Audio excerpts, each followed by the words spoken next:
sobat, jumpa lagi. Melanjutkan kisah Tanah Warisan karya S. Hamintarja. Kali ini dalam episode Gaduh di Candi Sari. Selamat menikmati. Salam budaya. Monggo kula aturi subscribe, like, komen, soho share, matur nuwun.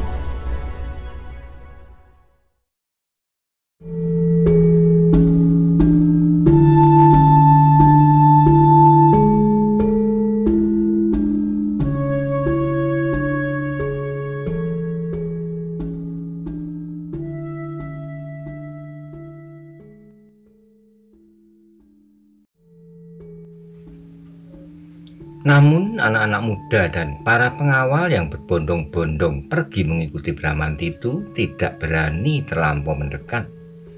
Mereka merasa bahwa hal itu mungkin tidak menyenangkan Bramanti yang sedang menghadapi persoalan keluarga. Mungkin persoalan keluarga ini tidak sewajarnya menjadi persoalan orang di luar lingkungan mereka. Tapi bagaimana kalau yang menyebut dirinya Panggiring itu juga Panembahan Sekar Jagad? Dan Bramanti terjebak karenanya. Sehingga dengan demikian maka kekuatan pokok dari Kademangan ini akan lebih dahulu diruntuhkannya. Kita harus melihat Temunggul pun ternyata ikut pula di dalam iring-iringan itu. Panjang, Suwelo, bahkan kemudian Ki Jogoboyo yang mendengar juga tentang kehadiran Panggiring itu. Bukan saja anak-anak muda, setiap orang tua yang mendengar pun telah tertarik pula untuk pergi ke pinggir desa, melihat apa yang akan terjadi. Bahkan mereka yang sedang terbangun dari tidur dan mendengar hiruk pikuk di sepanjang jalan, segera menyambar senjata-senjata mereka dan menghambur keluar. Ada apa? Salah seorang yang menjengukkan kepalanya dari dalam regol halaman bertanya pada dua orang yang berlari-lari di jalan kecil di depan regol itu. Panggiring? Mengapa dengan Panggiring? Dan ternyata Ratri tidak dapat melawan dorongan itu. Meskipun debar jantungnya menjadi kian cepat, namun ia berjalan juga melintasi halaman rumahnya. Ia terhenti di regol ketika ia melihat dua orang itu agaknya ingin juga pergi ke sawah untuk melihat apa yang bakal terjadi. Aku akan mengikuti mereka, desis Ratri di dalam hatinya. Tanpa tahu kedua orang itu, Ratri berjalan, berloncat-loncat beberapa langkah di belakang mereka. Dalam pada itu Kitambi masih berdiri tegak seperti patung. Nyai Pruwito serasa tidak akan pernah melepaskan kepala anaknya yang telah dianggapnya hilang itu. Sama sekali bukan maksud kami menolak kedatanganmu, Panggiring, desis ibunya di sela-sela isaknya. Aku mengerti, Ibu, jawab Panggiring. Aku memang sudah tidak pantas lagi berada di dalam lingkungan keluarga. Tidak, Panggiring, bukan itu. Cepat-cepat ibunya memotong. Sudahlah, Ibu, berkata Panggiring sareh. Perlahan-lahan diangkatnya tangan ibunya. Ibu jangan menangis lagi. Aku dapat mengerti semuanya dan aku sama sekali tidak bersakit hati. Ibunya terdiam sejenak. Dipandanginya wajah anaknya dalam keremangan malam. Ketika Panggiring kemudian berdiri, berkata anak muda itu kemudian, aku sudah merasa sangat berbahagia dapat menyampaikan baktiku kepada ibu. Salamku kepada Bramanti. Semoga ia mampu melakukan tugasnya dengan baik. Perempuan tua itu mengangguk-anggukkan kepalanya. Lalu kau akan pergi kemana, Panggiring? Bertanya ibunya. Panggiring menarik napas dalam-dalam, jawabnya. Aku akan mencari daerah baru, Ibu. Seperti yang Ibu katakan beberapa hari yang lalu. Daerah yang sama sekali belum mengenal Panggiring. Mudah-mudahan aku dapat hidup tentram. Hidup tanpa kegelisahan dan tanpa diburu oleh angan-angan mimpi buruk. Berbahagialah anakku, mudah-mudahan kau berhasil. Perempuan itu berhenti sejenak lalu, "Tetapi kau jangan lupa kepada ibumu." "Tentu ibu, aku tidak akan lupa kepada ibu, kepada Bramanti, dan kepada kampung halaman. Di sini aku dilahirkan, maka ikatan antara tanah ini dengan hati di dalam dadaku tidak akan pernah terurai." Titik-titik air mata perempuan itu masih deras mengalir dari kedua matanya yang cekung. Namun perempuan tua itu tertegun sejenak ketika ia melihat Panggiring mengangkat kepalanya. Bahkan Kitambi pun mengerutkan keningnya sambil bertanya, "Panggiring, apakah kau mendengar sesuatu di sekitar tempat ini?" Panggiring mengangkat alisnya. Ia memang mendengar suara, berbeda dengan suara yang tadi didengarnya. Tarikan napas ibunya memberitahukan kepadanya bahwa orang yang ada di dekatnya sama sekali tidak berbahaya baginya. Tetapi telinga Panggiring yang terlatih baik itu dapat membedakan. Kali ini ia memahami benar bahwa suara napas yang didengarnya adalah napas yang terkendali, hampir tidak dapat didengarnya.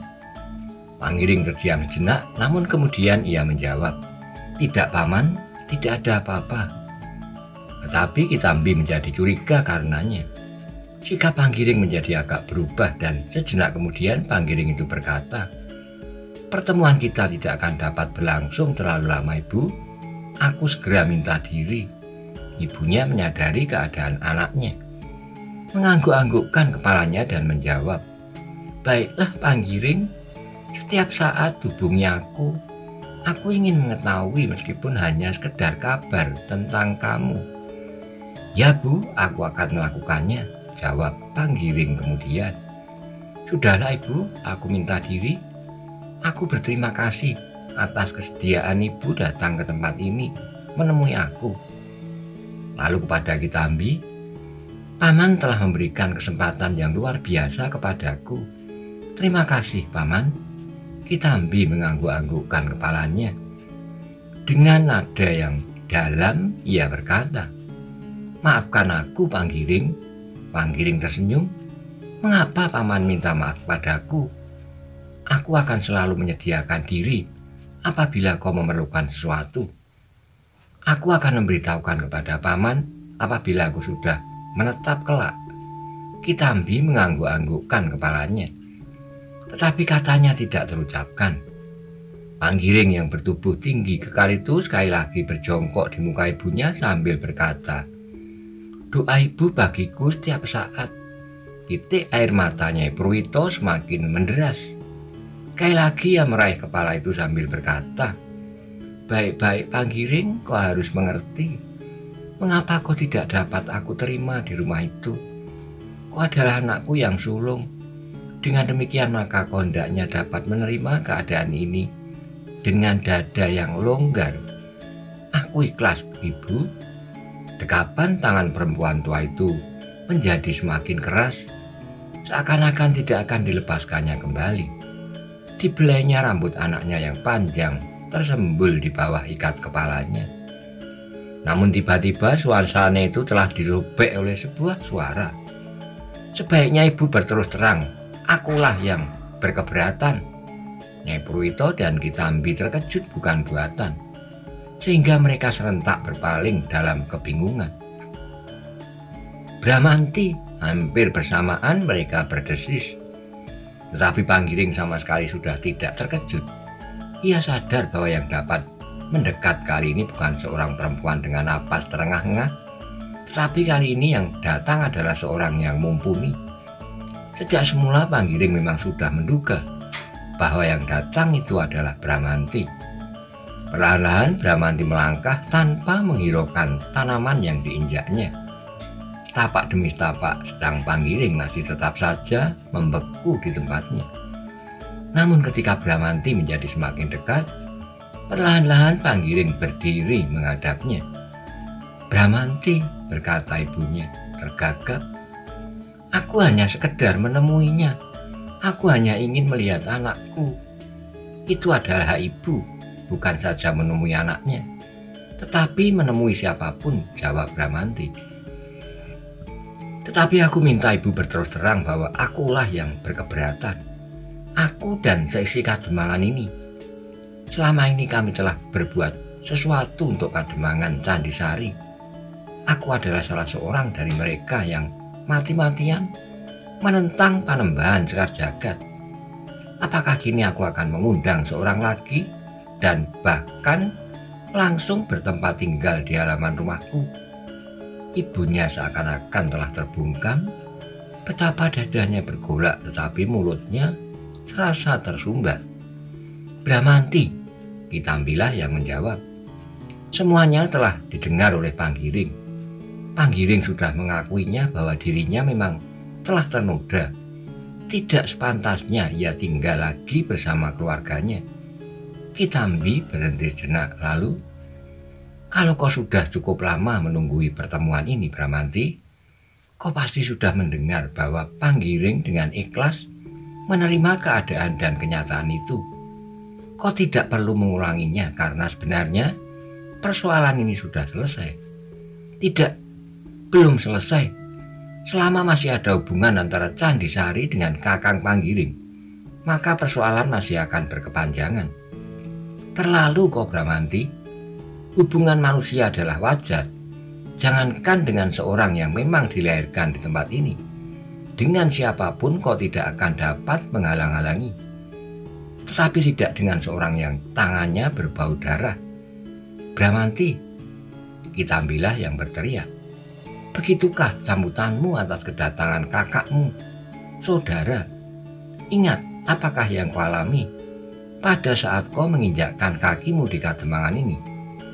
Setiap orang mencurigaimu, setiap orang membencimu, tetapi kau dapat diterima oleh ibumu. Kau tahu itu.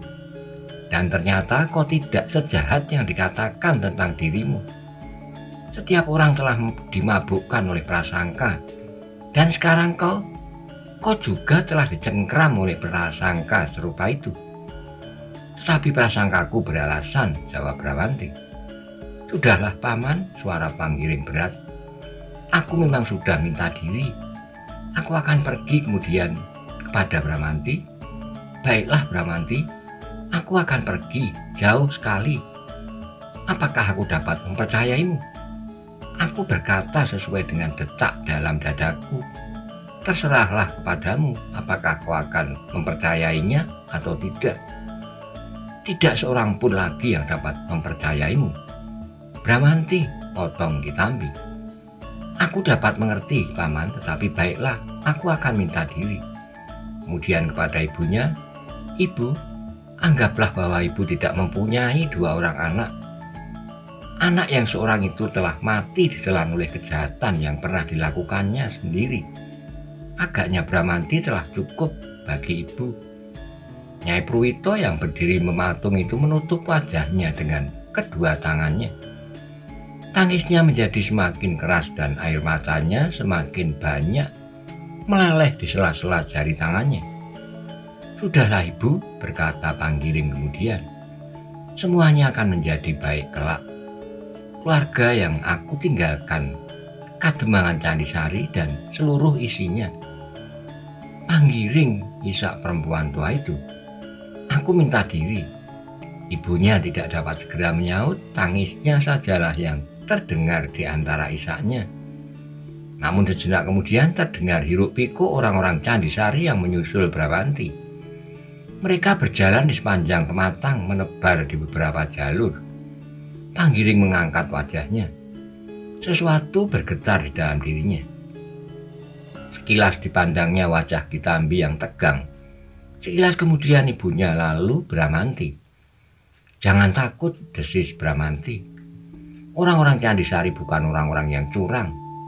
Meskipun sebagian dari mereka menyangka bahwa kau adalah orang yang sama dengan orang yang menyebut dirinya Panembahan Sekar Jagad, namun mereka tidak akan menjebakmu. Kalau kau ingin mendapat jalan untuk meninggalkan tempat ini, mereka pasti akan menyibak." Panggiring mengangguk-anggukkan kepalanya, desisnya. "Ya, aku mengenal mereka. Agaknya mereka tidak berubah sampai sekarang. Karena itu saya persilahkan Kakang Panggiring segera meninggalkan tempat ini." "Bramanti," suara ibunya seakan-akan meledak. Apakah kau tidak dapat merubah putusanmu itu? Tidak, Ibu. Aku tetap pada pendirianku.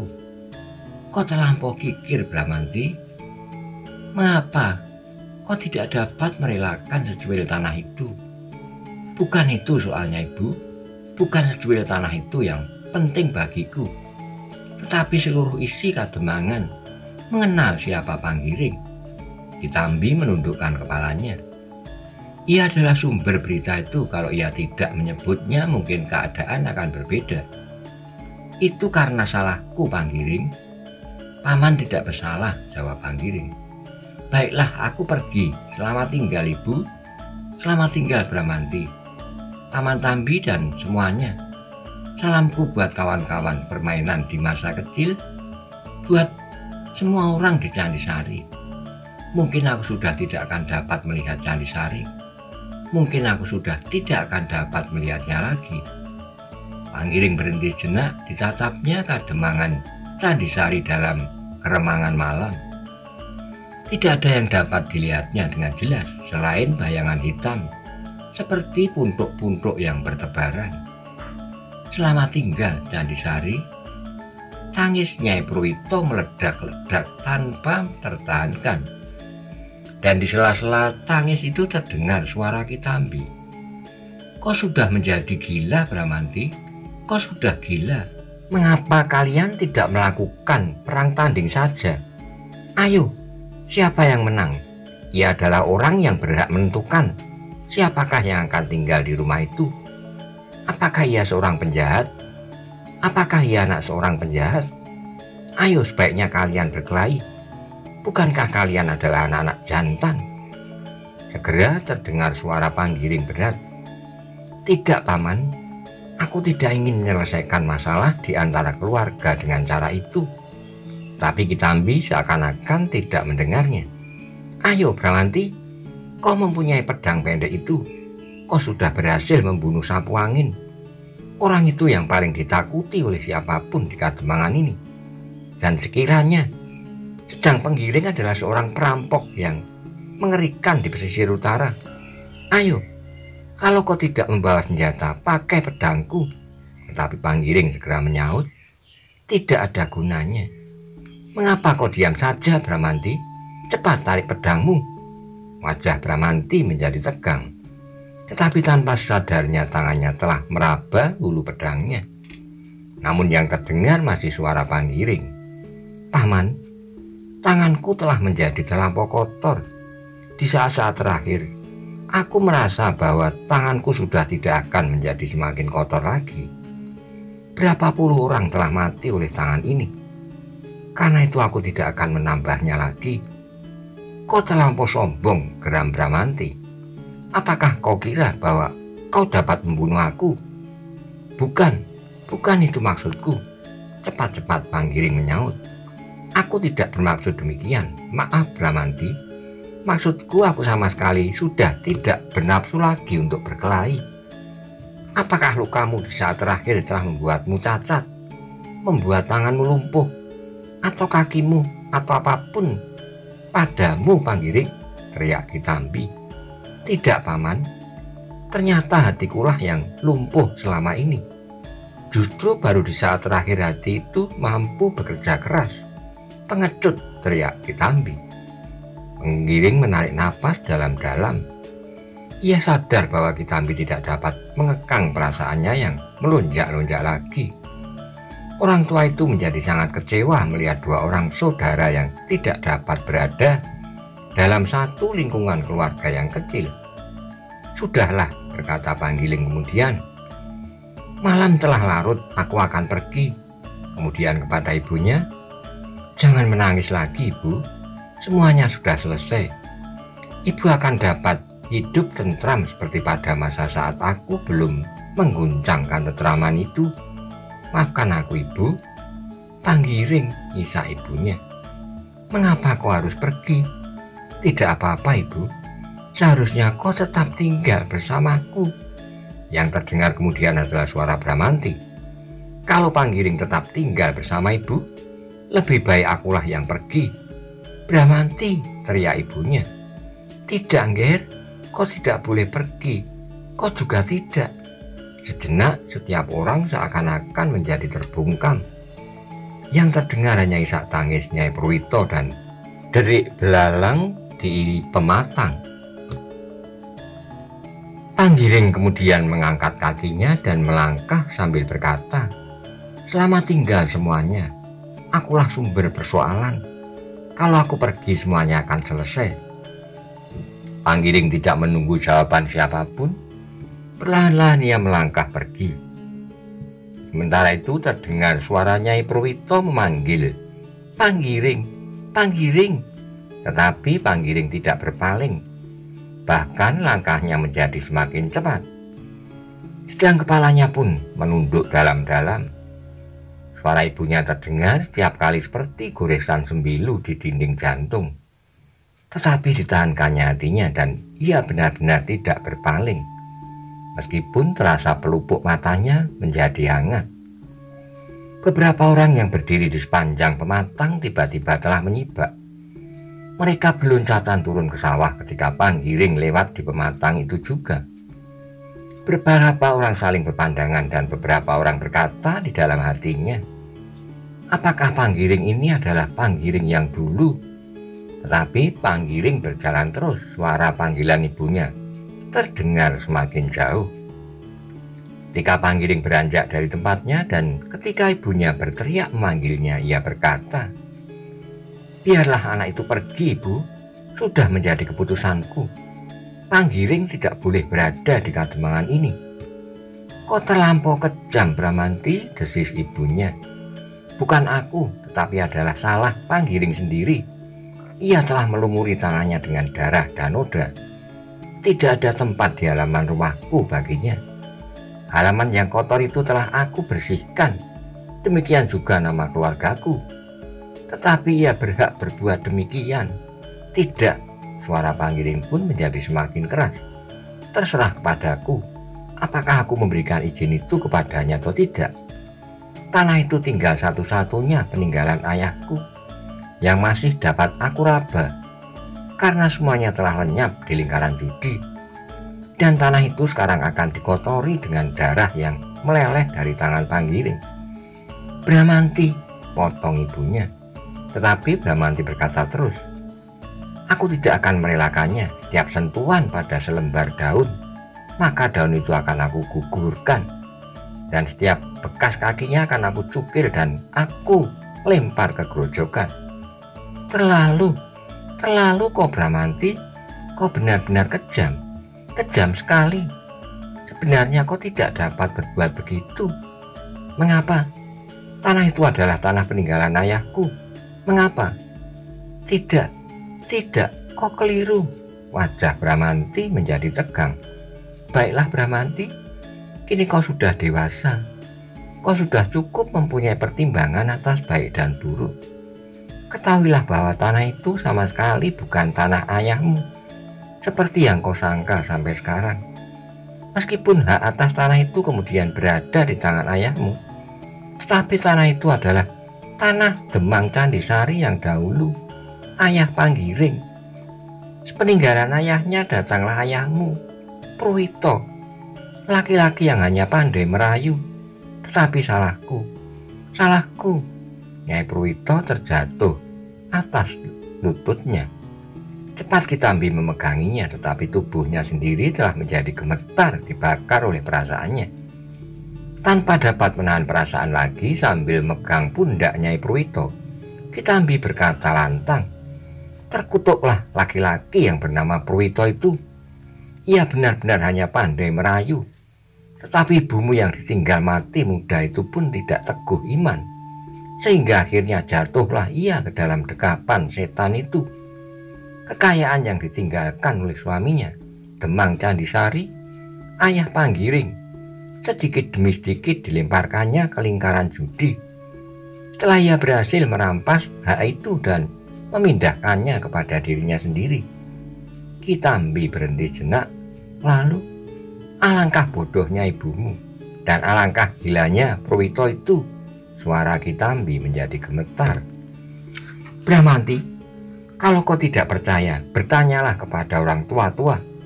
bertanya kepada setiap orang Candisari sebayaku, bahkan yang ikut membunuh ayahmu, sekarang masih ada, tetap hidup.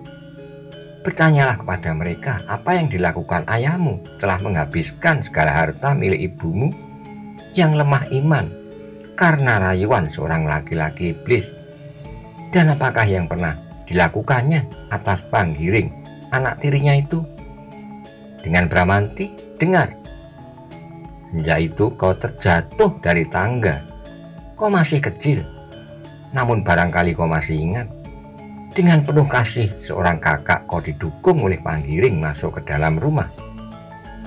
Tetapi karena terkejut dan benturan pada kepalamu, maka kau pingsan.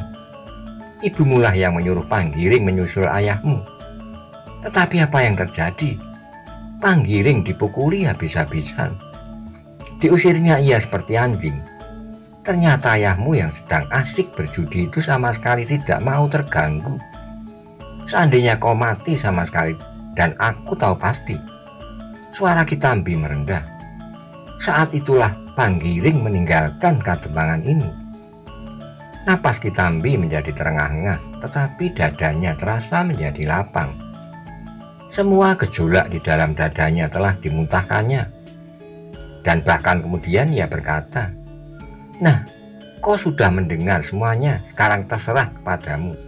Apa yang kau lakukan atasku? Kalau kau menganggap aku telah memfitnah nama ayahmu, kau dapat menuntut bahkan membunuh aku sekalian."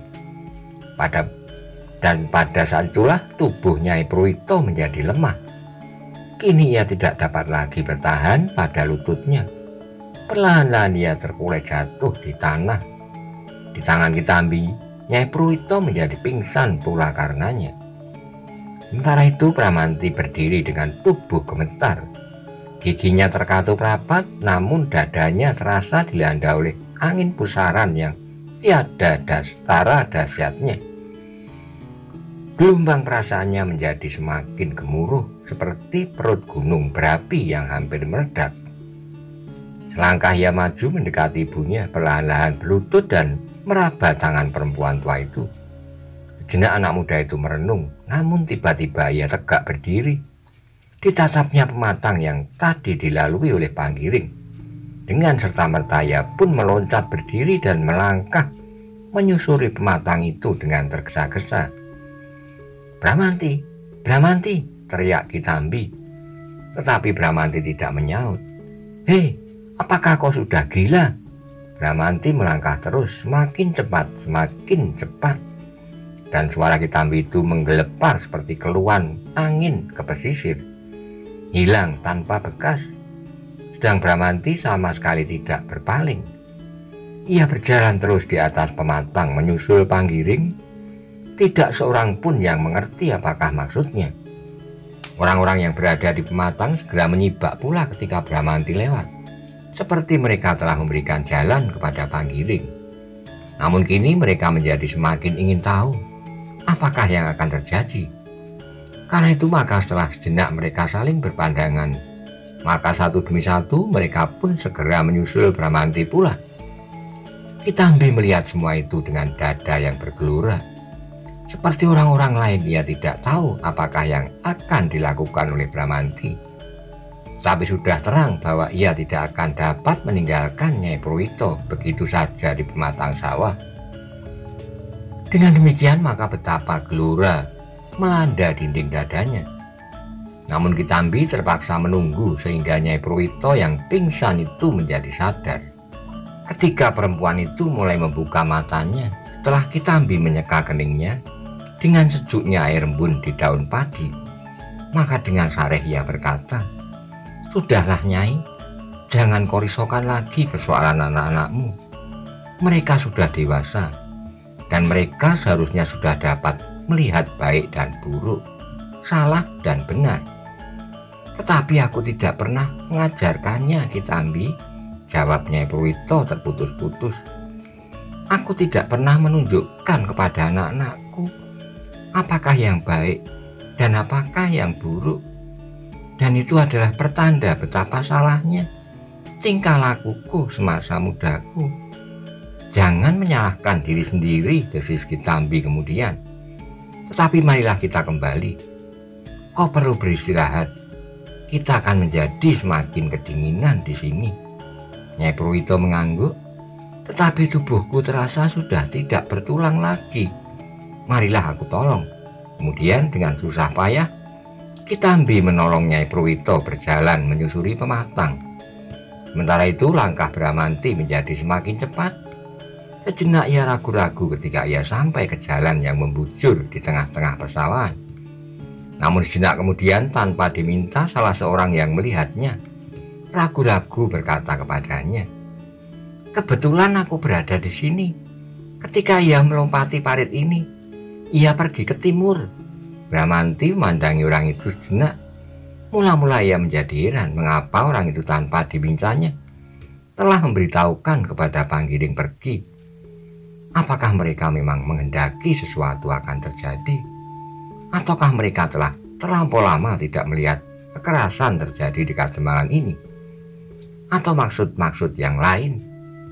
Tetapi Bramanti tidak mau memikirkannya lagi. Ia pun segera melangkah ke arah timur, menyusul langkah Panggiling. Dalam pada itu, orang-orang Candisari yang mengikutinya beriring-iringan pergi ke arah yang sama. Dengan wajah-wajah yang tegang, mereka berjalan semakin cepat pula, mengikuti langkah Bramanti. Tapi sejenak langkah-langkah mereka tertegun, langkah orang-orang Candisari dan langkah Bramanti yang berada agak jauh di hadapan iring-iringan itu. Lamat-lamat mereka mendengar tengoro suara kentongan di kejauhan. Nada kentongan itulah yang membuat dada mereka berdebar-debar. Titir. Mereka menjadi semakin yakin ketika suara titir itu segera menjalar ke seluruh padesaan di Kademangan Candisari. "Hei, kau dengar suara titir itu?" bertanya salah seorang pengawal kepada kawannya. "Ya, titir. Dan kau tahu artinya? Bahaya yang paling mengancam Kademangan." Tiba-tiba di antara mereka Temunggul menjadi gemetar. Terngiang kata-kata Ki Demang di Kademangan pagi tadi. Jika demikian maka suara titir itu adalah pertanda datangnya bahaya dari Padepokan Panembahan Sekar Jagad. Dengan suara gemetar ia berkata kepada Ki Jogoboyo yang berada di antara mereka pula, "Kita harus segera kembali." Wajah Ki Jogoboyo pun menjadi tegang. "Ya, tetapi bagaimana dengan Bramanti? Ia sedang mengurusi keluarganya. Seharusnya ia mendengar suara titir itu." Temunggul mengerutkan keningnya, katanya, "Panggiling sudah ada di sini dan kini kita mendengar kentongan titir. Apakah ada hubungannya antara kegagalan Panggiling membujuk keluarganya untuk mendapatkan tempat tinggal di Kademangan ini dengan suara titir itu? Maksudmu bahwa Panggiling itu pula lah yang kini datang ke Kademangan dengan nama Panembahan Sekar Jagad?" Temunggul mengangguk-anggukkan kepalanya, namun kemudian katanya, "Persetan, tetapi kita harus berada di Kademangan.